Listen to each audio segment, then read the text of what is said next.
गेल्या 4 महिन्यापासून आम्ही काँग्रेस पक्ष कार्यालय प्रदेश कार्यालयाने पत्र पण दिलं होतं की तुम्ही त्या कार्यालयाचा ताबा घ्या। 15 ऑगस्ट रोजी आम्ही तिथे झेंडावंदन करायला जाणार होतो, तर त्या झेंडावंदन सुद्धा आम्हाला करून दिलं नाही। त्याची भाषा उर्मट होती, माझ्या बापाचा पक्ष माझ्या बापाचं कार्यालय असं उर्मट भाषा होती। त्या भाषेला आम्ही ठोस उत्तर दिलं आणि 16 तारखेला त्याला 6 वर्षासाठी निलंबित केलेलं आहे।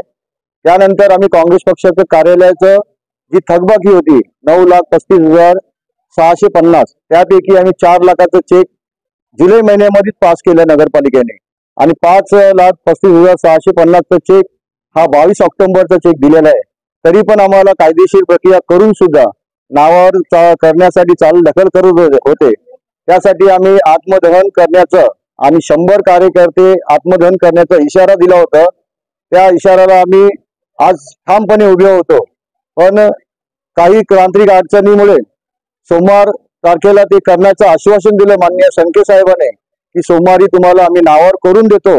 त्या आश्वासनाला आम्ही गृहीत धरून सोमवारपर्यंत आमचं आंदोलन स्थगित करतोय आणि सोमवारच्या नंतर नाही झालं तर आम्ही आत्मदहन 100 नाही आम्ही 200 कार्यकर्ते घेऊन आंदोलनाची रूपदिशा ठरवू आणि त्याला संपूर्ण जबाबदार हा प्रशासन राहणार आणि प्रशासनाला या बाबतीत उत्तर द्यावंच लागेल।